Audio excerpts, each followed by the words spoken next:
माननीय प्रमोद जी हैं। प्रमोद जी ने अध्यापक के पद से अपना जीवन प्रारंभ किया। एक सजग पत्रकार से राह बनाते हुए कुशल राजनेता के रूप में यहाँ पधारे हैं। मैं उनसे अनुरोध करता हूँ वे आएँ अपना उद्बोधन।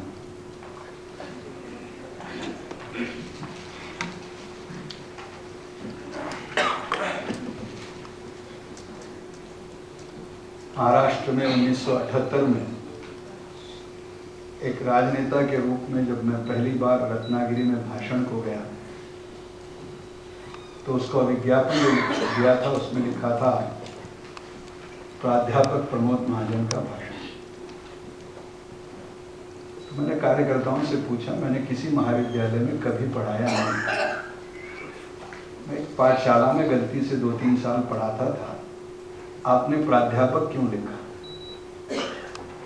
तो उन्होंने कहा कि आपको यहाँ जानता कोई नहीं है, तो इसलिए हमने सोचा कि आपके नाम के पीछे अगर प्राध्यापक लिखें तो नाम में थोड़ा वजन आ जाएगा और सभा में लोग आ जाएंगे। आज फिर से मुझे उस प्राध्यापक की क्यों याद दिलाई गई है। जब सभा का फला फूला है तो मुझे फिर से प्राध्यापक बनाने की आवश्यकता तो थी।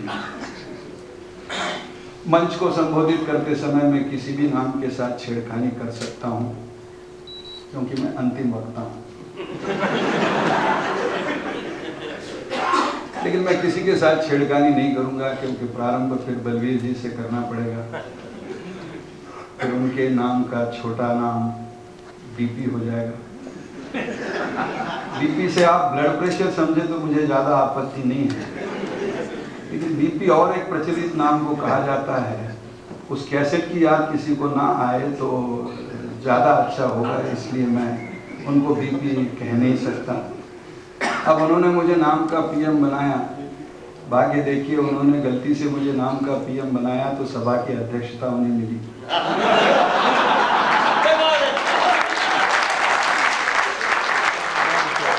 और असली बना दे तो राष्ट्राध्यक्ष के लिए भी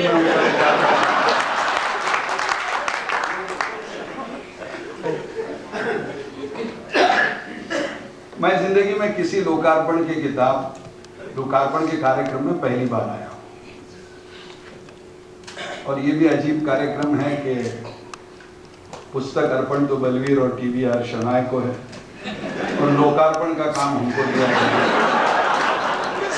मुझे लगता है कि नेताओं को अर्पण किया जाता, पर बोले कि मैं सोच रहा था कि अगर मैं भी कुछ 2-4 उदाहरण देना शुरू करूं तो उसके बाद तो बाहर कौन किताब खरीदेगा भगवान जाने, लेकिन यहाँ किसी को किताब खरीदने की आवश्यकता ही नहीं होगी क्योंकि लगभग किताब में जो लिखा है वो आपने सुना है, और पढ़ने से सुनना आसान होता है ये हम सबको मालूम है, क्योंकि उसके लिए साक्षर होने की भी आवश्यकता नहीं। ऐसे और 2-4 लोकार्पण के कार्यक्रम हो जाए तो दीनानाथ की पुस्तक साक्षर क्या निरक्षर लोगों ने भी पढ़ ली, इसमें टीवीआर भी आ गए। अब मैं कितना बोलूं, मुझे समय सीमा ध्यान नहीं आ रही है क्योंकि एक के बाद एक भाषण होते गए और मैं लगभग 1.25 घंटे के बाद खड़ा हुआ हूं।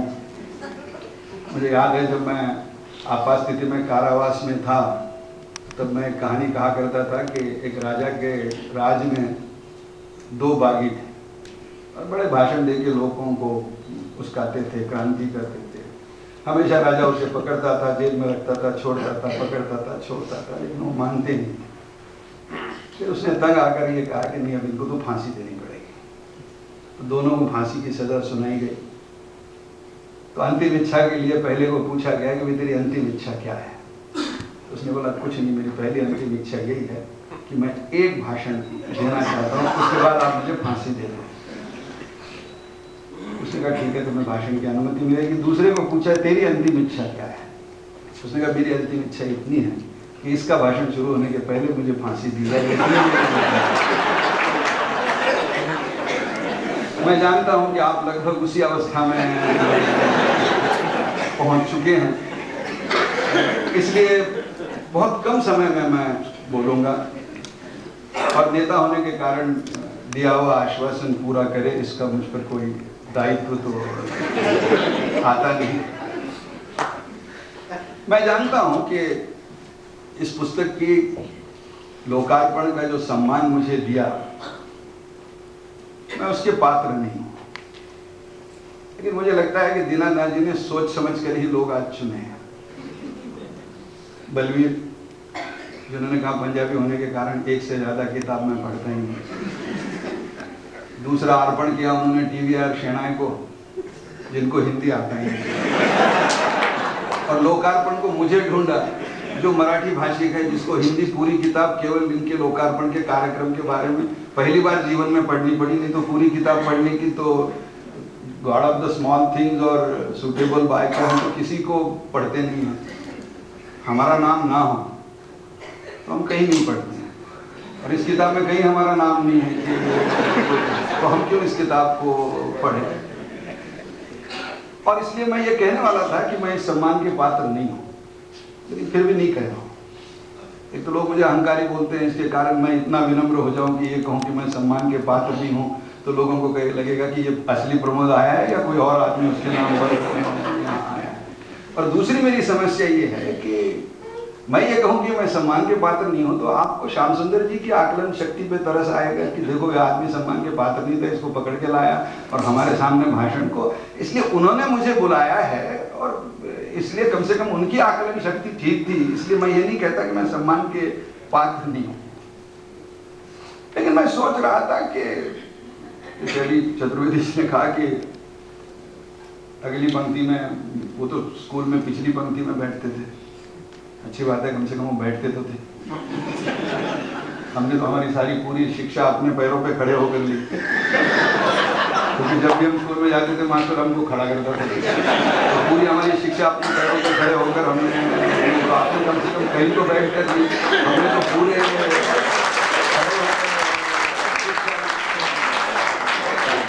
जब मैं सोचने लगा कि मैंने ये लोकार्पण का कार्यक्रम क्यों माना, तो धीरे धीरे मुझे ध्यान आने लगा कि इसके ढेर सारे कारण हैं कि मैं लोकार्पण का कार्यक्रम मुझे मानना ही चाहिए। सबसे पहला कारण है मैं मंत्री हूं। मंत्री कुछ भी कर सकता है, उसके हाथ हमेशा शुभ होते हैं। कोई भी निमंत्रण पत्रिका देखिए, उस पर लिखा है इनके शुभाश, हमेशा हाथ शुभ होते हैं। मैं प्रातःकाल परिवार नियोजन शिविर का उद्घाटन कर सकता हूँ, दोपहर में प्रसूति गृह का उद्घाटन कर सकता हूँ, शाम में शराबबंदी पे भाषण दो सकता हूँ, रात में बियर बार की फीत काट सकता हूँ। एक दिन में मैं अगर इतने कार्यक्रम कर सकता हूँ, तो एक हाथ लोकार्पण में करूँ तो क्या बहुत ज्यादा बात होगी, मैं चलो कर लेता। दूसरा कारण है, उन्होंने मुझे लोकार्पण करने के लिए चुना है। जो मैं नेता हूं, कौन नेता है जो चुनने के बाद कहेगा कि मुझे चुनाव नहीं जीतना है, मुझे हारना है। और इसलिए बिना लड़े अगर इन्होंने मुझे चुना है, तो हमने विनम्रता से कहा कि भाई जो भी कुर्सी आपने दी है हम देते हैं। तीसरा और सबसे महत्वपूर्ण कारण इसलिए ये है कि जब इन्होंने मुझे किताब का नाम बताया तो मुझे सुनने में थोड़ी गड़बड़ हुई। मेरी पत्नी का नाम रेखा है, इन्होंने कहा पुता चापलूसी रेखा है, मुझे लगा रेखा की चापलूसी। अब मैंने सोचा अगर मैं इसको ना बोलूं, ये जाके भाभी को बता दिए कि मैंने एक किताब रखी थी रेखा की चापलूसी और आपका पति कहता है कि मैं नहीं करूंगा, क्योंकि पतियों का हमेशा ये काम होता है कि वो एकांत में पत्नियों को डांटते हैं और सार्वजनिक रूप से हमेशा उनकी प्रशंसा करते हैं। और इसलिए वो प्रशंसा करने के कारण भी मैं इसको ना नहीं कह सका। और एक कारण मुझे ध्यान आया कि मैं संसदीय कार्य मंत्री हूं और दीनानाथ जी सांसद है।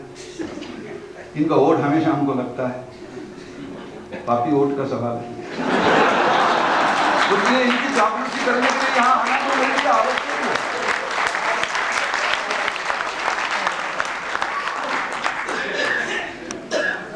जब मैंने पढ़ा कि चापलूसी की रेखा ये शीर्षक कहां से आया, तो किताब पढ़ते पढ़ते उसमें एक लेख ध्यान आया, चापलूसी की रेखा। और इस लेख की प्रेरणा लालू यादव जी। अब मुझे हम लोग कभी कभी लगता है मुझे कि हम शहरों में उच्च मध्यम वर्गीयों में कॉकटेल पार्टियों में लालू जी का कुछ भी मजाक उड़ाते हो। इनके जैसा शक्तिशाली नेता मैंने नहीं देखा, और ये मेरा व्यंग नहीं है। वो लड़की देखिए साक्षी कवर, वो कहते हैं मुझे शादी करनी है, मैं लालू यादव से करूंगी। अब आज तक मैं दिखने में ठीक ठाक हूं, किसी टीवी एक्ट्रेस को ये नहीं लगेगा कि मैं प्रमोद महाजन से शादी करूं। अब किसी टीवी एक्ट्रेस को ये लगेगा कि अगर शादी करनी हो तो लालू यादव से शादी करनी हो। ऐसे नेता का हम मजाक उड़ाए, कोई पॉपुलैरिटी की हद होती है किसी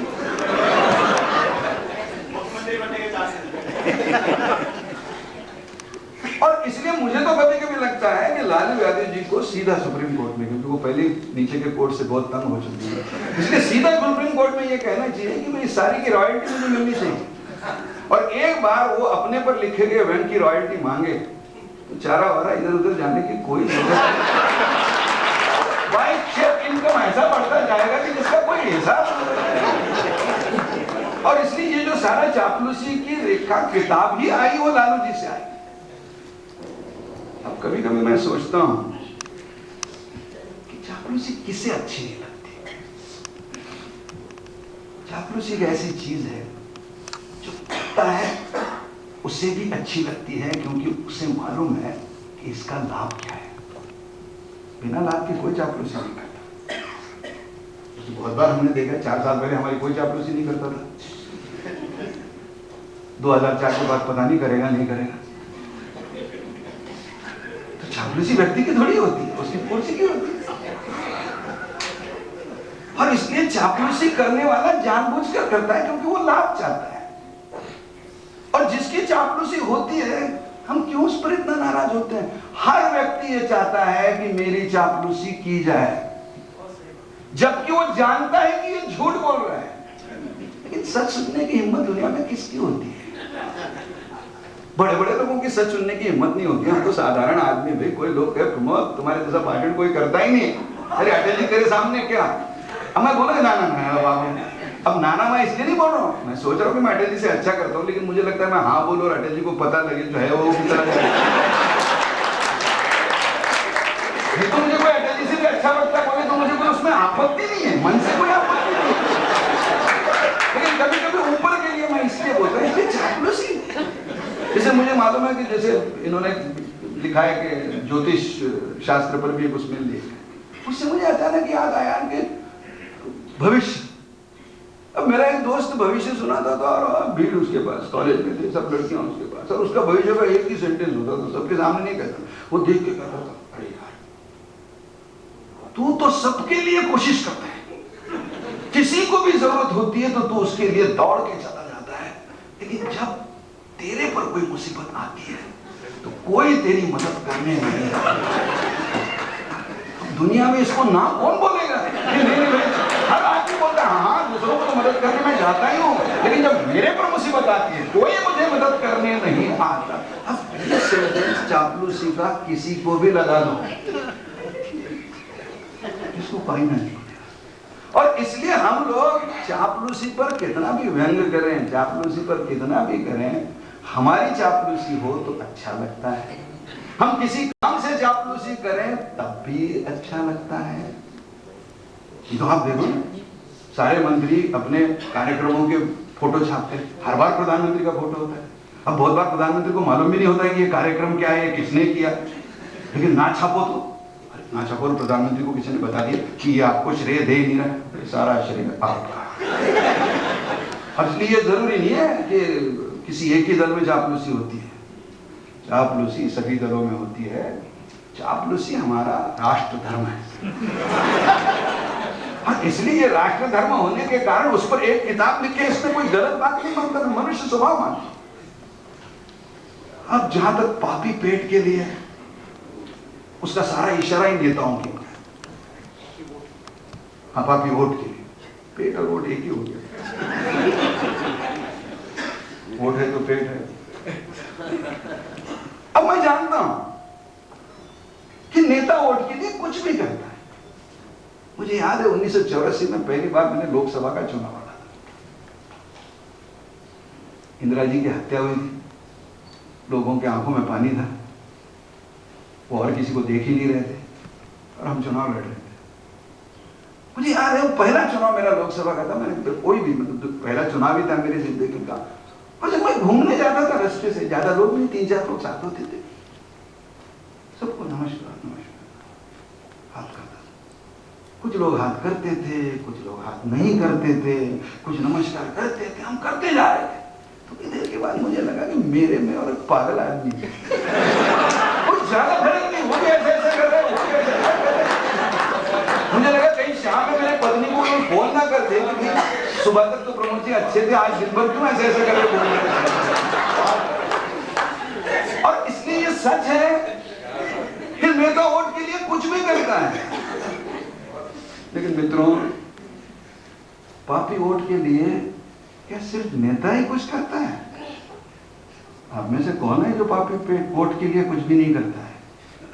देखना है साहित्यिकों का चुनाव कैसा होता है, देखना है पत्रकारों का चुनाव कैसा होता है, देखना है विद्यार्थी चुनाव कैसे लड़ते हैं, देखना है व्यापारी संगठनों का चुनाव कैसा होता है।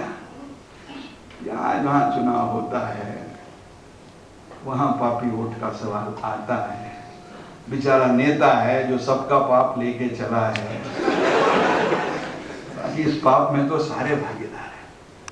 और आश्चर्य ये है कि राजनीति को गाली दे देकर सब लोग फिर संसद में आते हैं।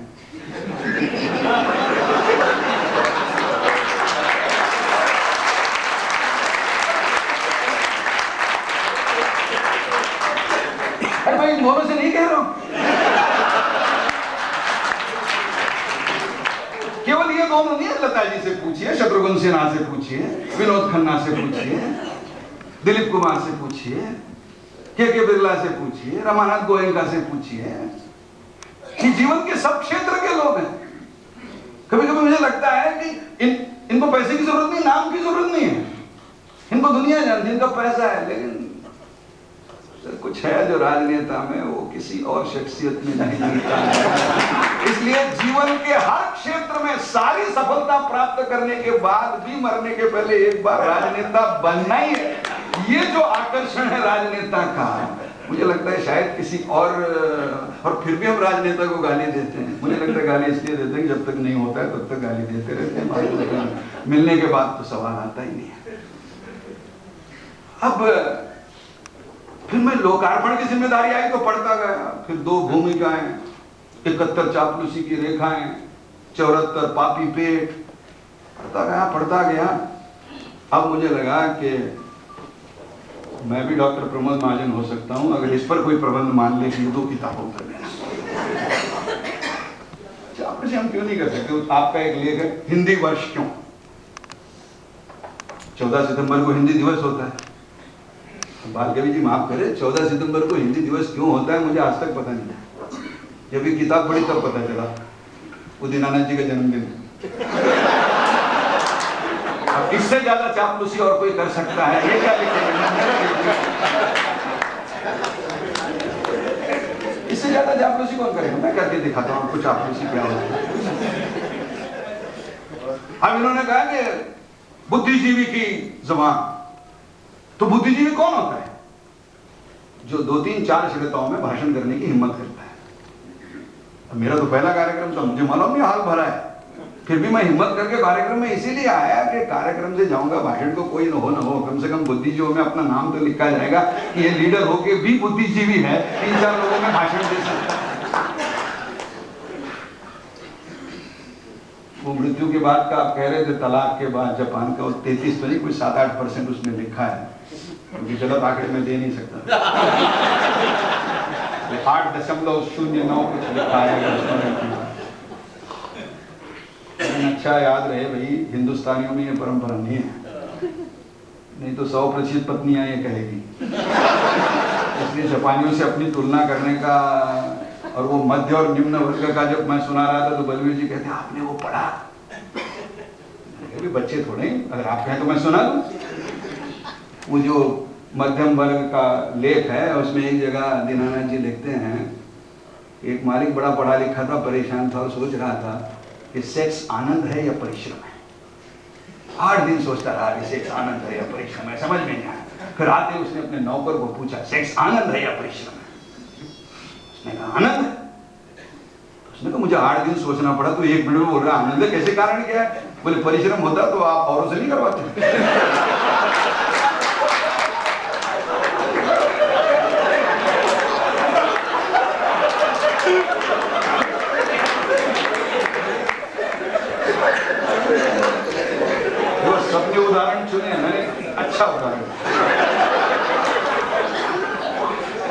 अब ऐसे ज्यादा उदाहरण पुस्तक में नहीं है, होते तो बेचने के लिए किसी लोकार्पण के कार्यक्रम में।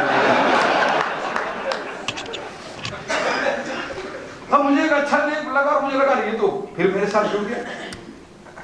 तो पुलिस से कौन बचा है? उसमें न्यायमूर्ति आनंद नारायण मुल्ला, उनका वाक्य उन्होंने दिया है, जो वाक्य मैं समझता हूं सारे समाज को चिंतन के लिए प्रेरित करेगा। पुलिस हिंदुस्तान का सबसे बड़ा संगठित गिरोह है गुंडों का, अपराधियों का। अब मैंने कहा ये मेरी तो हिम्मत नहीं होती, न्यायमूर्ति की इसी दो कारण, एक तो न्यायमूर्ति हैं तो उनकी हिम्मत होती है क्योंकि उनका कंटेम्प्ट कौन करेगा, वो तो इसलिए तो वो तो मुक्त हैं उससे, और दूसरा इनका नाम ही नारायण मुल्ला है। अब नारायण और मुल्ला जिसमें इकट्ठा आ जाए उसको कौन चैलेंज कर सकता है अपने देश में? उसको कोई चैलेंज करने का सवाल ही नहीं। लेकिन ये व्यंग नहीं है। फिर मेरे आने का एक कारण ये लगा, इसमें संचार विभाग पर बहुत लेख, चरित्रवान विभाग का संकट, पोस्टमैन के बारे में। तो मैं हमेशा कहता हूं कि पोस्टमैन जैसी ईमानदार चीज दूसरी नहीं है। और इसलिए 2 दिन पहले मैंने नवभारत टाइम्स में कोई सैटेलाइट से मनी ऑर्डर नहीं जाती जब पढ़ा, तो मैंने आज उसकी इंक्वायरी बिठाई भी, क्यों हो रहा है जरा देखो। क्योंकि मनी ऑर्डर इतनी हजारों करोड़ की ईमानदारी से होती है। अब इन्होंने सेलुलर फोन का भी कहा। हम तो मराठी लोगों को 2 ही चीजें आती है, एक राजनीति करना और दूसरा नाटक करना। और कभी कभी उसकी जो सीमा रेखा है वो आपको पता भी नहीं चलेगा कि ये राजनीति कर रहा है या नाटक कर रहा है। पुराने जमाने में जब हम मराठी नाटक देखने जाते तो लिखा जाता था छोटे बच्चे मत लाइए। तो हमने पूछा क्यों? बीच में रोते हैं, गंभीर प्रसंग होता है और रोते हैं, हंसने का प्रसंग होता है रोते हैं, उनको क्या मालूम है? मालूम नहीं होता है। अभी नए बोर्ड लगे, बच्चे चाहे लाइए, मोबाइल मत लाइए। क्योंकि कम से कम बच्चों को समझाया जा सकता है, मोबाइल में तो समझा ही नहीं जा सकता। उसमें शुरू करता है और फिर शुरू करता तो पहले पता नहीं चलता है कि अपना खुद का है क्या। फिर पहले हम आड़ोस पड़ोस देखते हैं, इसका है, इसका है, इसका है। सब लोग चोरी की नजर से एक दूसरे की ओर देखते हैं, इसका तो नहीं है, इसका तो नहीं है, इसका तो नहीं। फिर पता चलता है ये अपना ही नहीं है। इसलिए मैं अभी नया सॉफ्टवेयर निकाल रहा हूँ और वो मैंडेटरी गवर्नमेंट करने वाली है कि जो भी टेलीफोन ले लेगा उसी के नाम से वो चिल्लाना शुरू करेगा, ताकि कम से कम और लोगों की तो बदनामी ना हो। हमने मोबाइल लाया। अब जो आदमी इतना टेलीकॉम पे लिखे हम उसके लोकार्पण में ना जाए। अब कुछ बातें तो कभी तो मैं सोचता हूँ कितनी सुंदर है। भारत विश्व गुरु हो सकता है। मुझे लगा ये आईटी भी लिख रहे हैं, फिर पता चला भ्रष्टाचार पे रहता है। अब सिर्फ मेरा उनका मतभेद यही है कि उन्होंने लिखा भारत विश्व गुरु हो सकता है। I don't know how a futuristic statement has come. जो वस्तु स्थिति है उसको उन्होंने भविष्यकाल से क्यों जोड़ दिया? मुझे भारत विश्व गुरु है, हो सकता है क्या? अभी कुछ बचा है क्या कि जो इस विषय में विश्व गुरु? अब उन्होंने माँ के दूध के हिसाब की बात की, उससे मुझे इतने लगा कि इनके एक लेख के कारण हिंदी फिल्म सृष्टि का एक नुकसान हो गया। अब एक वाक्य जो हिंदी फिल्मों में बहुत बार आता है वो नहीं आएगा। अपनी माँ का दूध पिया है तो आ जाओ। अभी किसकी माँ का दूध पिया है, अगर इसका हिसाब ही नहीं चलेगा तो कर्जा उतारना छोड़ दो, अपनी माँ का दूध पिया ही नहीं तो मालूम ही नहीं किसकी माँ का दूध आ रहा है। वैसे दूध बैंक के साथ साथ आजकल तो वीर्य बैंक भी बन रही है, तो अपने बाप का नाम लगाना ये भी आगे आगे माँ के दूध के हिसाब के ही जैसा हो जाएगा। पता नहीं विज्ञान में कितने क्लोन हमारे सामने आते जाएंगे। बहुत अच्छा लेख मैंने पढ़ा, कुछ मत खरीदो दिवस, बहुत सुंदर लेख है, कंज्यूमरिज्म के खिलाफ।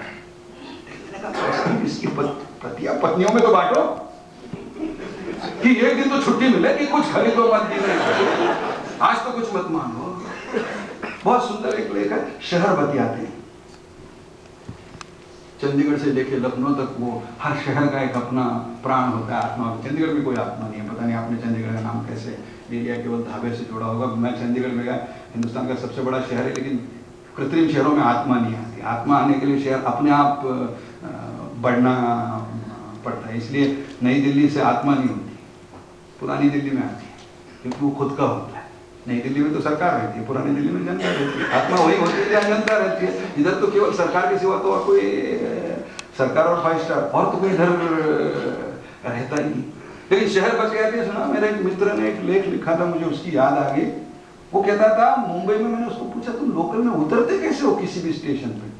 तो बोलता है, प्रमोद, हर स्टेशन की बात आती है, अलग अलग आती है। बांद्रा पे गए तो क्रिश्चियन लोग उतरते हैं तो परफ्यूम की अलग बात आती है। अंधेरी में जाओ तो दूध वाले भैया उतरते हैं तो उसकी एक अलग बात आती है। वो कहता है हर शहर की अलग बात आती है, और पूरे मुंबई की बात आती है। जैसे यूरिनल में जाओ, वैसे जैसे ही मुंबई में आप घुसते हो, बोरीवली से घुसो या इधर से थाना के साइड से, आप अब मुझे बोला शहर जैसे बतियाते हैं, स्टेशन बतियाते हैं। कितने कारण मैंने देखे। मैं सबसे अधिक समय नहीं लूंगा, मैं अंतिम कारण पे आ रहा हूँ। मैंने कहा कि कारण तो बहुत है, मैं उसमें नहीं जाता। हर लेख मेरे लिए लोकार्पण का कारण है। सबसे कारण है पत्रकार और नेता के संबंध। क्योंकि मैं बहुत दिन से पत्रकारों के बारे में जो कहना चाहता था, मुझे कहने की हिम्मत नहीं करता, क्योंकि हमारी राजनीति में journalist can be never wrong, मतलब we never think that they are right, but हम कभी पब्लिकली ये नहीं कह सकते कि, लेकिन कम से कम इन्होंने हिम्मत करी। अब उन्होंने कहा कि पत्रकार और नेताओं में, उन्होंने नेताओं को सलाह दी है, ठीक है। उन्होंने कहा देखो, नेताओं को गोपनीय कुछ नहीं होता। अब हमारी समस्या है इधर, हमारे यहाँ हर चीज गोपनीय लिखी जाती है। अब यदि कृष्णकांत जी का ध्यान दोगे, उनके श्रद्धांजलि का जो प्रस्ताव कैबिनेट में आया, उस पर लिखा था गोपनीय। इसमें गोपनीय क्या है? तो कैबिनेट सेक्रेटरी ने कहा जब तक कैबिनेट कोई चीज पास नहीं करती तब तक वो गोपनीय है। मैंने कहा पास करने के पहले तो सब छप जाता है, पास करने के बाद छपने का कोई बचता ही नहीं, तो उसको गोपनीय रख के करोगे क्या? लेकिन उन्होंने कहा गोपनीय चीज वही है जो 3 आदमी को मालूम है और उसमें से 2 मरे हो, तब वो गोपनीय है। दूसरा उन्होंने बहुत अच्छा कहा, आजकल नेता भाषण देते हैं अखबार को कैसे चलाएं, और अखबार वाले भाषण देते हैं सरकार को कैसे चलाएं। कभी कभी लग रहा है मुझे दीनानाथ जी, इस देश में कोई आदमी अपना काम करता ही नहीं है। पुलिस वाले चोरी कर रहे हैं, चोर प्रोटेक्शन दे रहे हैं, सरकार अखबारों को सिखा रही है, अखबार सरकार को सिखा रही है। तीसरी बात बड़ी तसल्ली वाली लगी, इसलिए भी मुझे लगा कि मुझे तो इस कार्यक्रम में जाना ही चाहिए। उन्होंने कहा पत्रकारों की यह गलत फहमी है, उनकी हो ना हो, मेरी तो आज से हो गई। उन्होंने कहा कि कोई भी चीज नेताओं के खिलाफ छाप कर उस नेताओं को समाप्त किया जा सकता है, ऐसा जो पत्रकार समझते हैं वो बुद्धू है।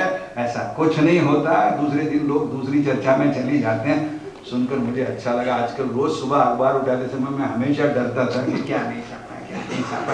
अब मुझे डरने की कोई बात ही नहीं है, क्योंकि आज छापा कल कोई ध्यान नहीं रखने वाला है, तो अब छापते रहो। तो पत्रकारों का क्या होगा मुझे मालूम नहीं है, लेकिन मेरे को तो आपकी किताब से बड़ी हिम्मत मिली। मैं तो सोच रहा पिछले महीने 1.5 महीने में जो छपा जा रहा है वो देख के एक बार मुझे अगर छोड़ देते यार, राजनीति इनके जैसा कोई वैन लिखना शुरू कर देते। और अभी तक मेरे भाषण से पता चला होगा कि अब मेरे पास एक अल्टरनेटिव प्रोफेशन बाकी है कि ऐसा नहीं, मैं उसमें जा नहीं सकता। हम तो सिर्फ बोलते हैं, लिखते नहीं, इसलिए आपके बिकते हैं। जब हम लिखना शुरू होते हैं तो आपका बिकना हो जाएगा। लेकिन मेरी तो हिम्मत हो गई। तीसरी बात मुझे पत्रकारों के बारे में बहुत अच्छी थी, उन्होंने कहा इनको वॉचडॉग किसने नाम दिया है? मेरा कुत्ते तो उसे कहते हैं जो कोई चीज आने के पहले भौंकना शुरू कर देते हैं, आते ही भौंकना शुरू करते हैं, गया तक भी भौंकते रहते हैं। मुझे इतना अच्छा लगा। और लास्ट सेंटेंस आपको मैं कितनी दुआएं दूं उसके लिए। किस नेता का सेंटेंस है मालूम नहीं। किसी नेता को इन्होंने पूछा कि तेरी पत्रकारों के बारे में क्या राय है, वो भी बेचारा ऑफ रिकॉर्ड बोला, जो भी हो, इन्होंने तो रिकॉर्ड पे छाप दिया। उन्होंने कहा मेरी पत्रकारों के बारे में वही राय है जो किसी लैंप पोस्ट की कुत्ते के बारे में होती है।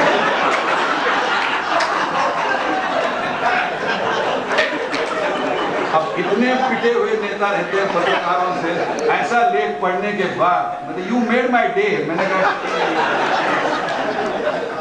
कितनी अच्छी किताब,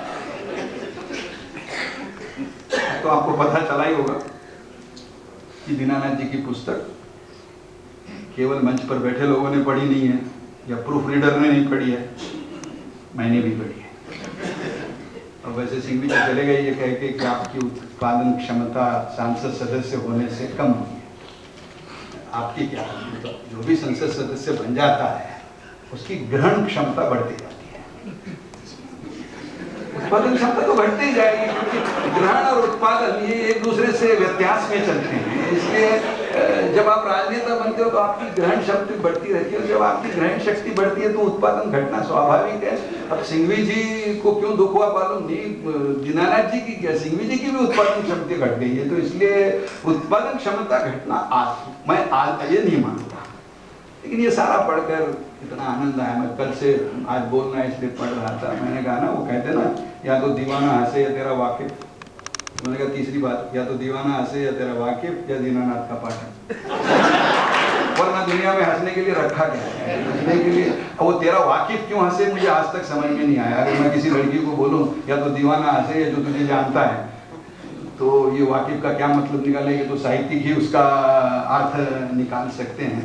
और इसलिए मैं तो प्रभु से इतनी ही प्रार्थना करता हूँ कि दीनानाथ जी ने लिखा प्रासंगिक है। हो सकता है कि उसमें 10-5 लेख ऐसे हों, दोनों मिला के 150 लेखों में, कि 10-5 लोग जो ऐसे हों जो प्रासंगिक है, जो शायद उसकी ताकत खो चुके हैं, क्योंकि बहुत ही प्रासंगिक विषयों से। क्योंकि आखिर दीनानाथ जी पत्रकार है ना, आपने सुना नहीं उनकी चिट्ठी की कहानी।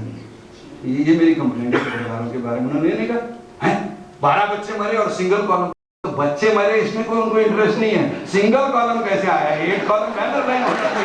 तो उन्होंने कहा 12 बच्चे मरे, इससे मैं अस्वस्थ नहीं हुआ, ये सिंगल कॉलम से। तो ये जो है, लेकिन वो जब यहाँ आए, मैं प्रभु से तो इतनी प्रार्थना करूंगा कि प्रासंगिकता के कुछ लेख अगर छोड़ दें तो उसमें मेरे हिसाब से 150 लेख ऐसे हैं जो शाश्वत है। आप कभी भी पढ़ो तो उसमें समय का कोई संबंध नहीं, कभी भी पढ़ो, कभी भी। मतलब मुझे तो लगा ये किताब आने का एक काम ये हो गया कि कभी भी आपका मूड ऑफ हो जाए और उसका कोई टाइम नहीं होता, बस कभी भी आप किताब पढ़ लो, 2-3 लेख अगर पढ़ लो तो आपको इतना अच्छा लगेगा कि चलो भाई हम आगे बढ़ते हैं। इसलिए मैं दीनानाथ जी को इतनी प्रार्थना करूँगा कि दीनानाथ जी की लेखनी और फूले प्रलय प्रसवे किताबें लिखते रहें।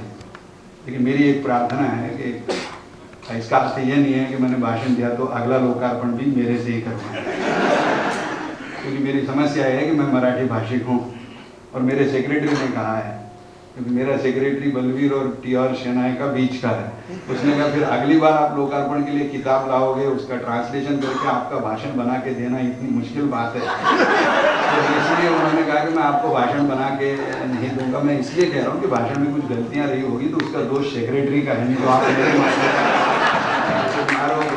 इसलिए उन्होंने कहा है, तो मेरी इतनी प्रार्थना है कि वो हमको फिर ना बुलाएं। और अंत में इतना कहना चाहता हूँ, इतने भाषण के बाद जब मैं नीचे जाऊँगा तो आप में से कुछ लोग अगर ये कहना चाहें कि आपका भाषण अच्छा हुआ तो उस पर कोई पाबंदी नहीं है, क्योंकि चापलूसी रेखा का उद्घाटन करने के बाद भी अगर कोई ये ना कहे भाषण अच्छा है तो हमारे भाषण का प्रभाव क्या हुआ। दीनानाथ जी को बहुत बहुत शुभकामनाएं।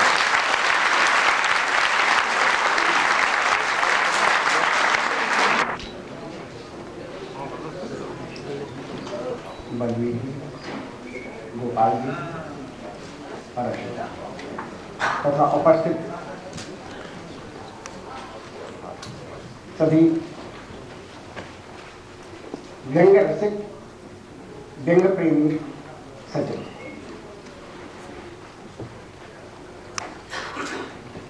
कार्यक्रम इतने उल्लास में, आमोद प्रमोद में, व्यंग्य हास्य से भरपूर, ये आपके यहाँ पधारने से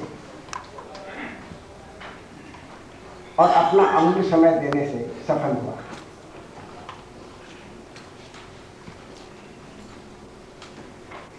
हम अपना प्रकाशीय दायित्व किस तरह से निभाते हैं।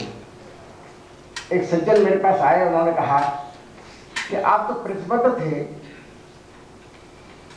विचार साहित्य के लिए, ये क्या आप हास्य व्यंग्य छापने लग गए।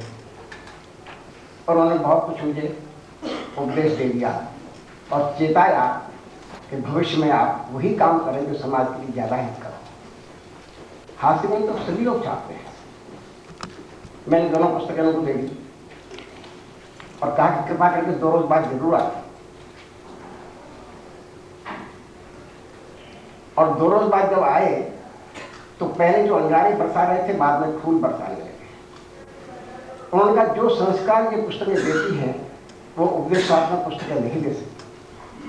और उनका समाज की विसंगतियां, कुरूपता, उसकी दुर्गंध, उसकी बदसूरती, ये सब उजागर करती हैं और साथ साथ प्रेरणा देती जाती हैं कि ये जो चीज़ें उजागर कर रहे हैं इनमें मैं तो कहीं नहीं आ जाऊंगा।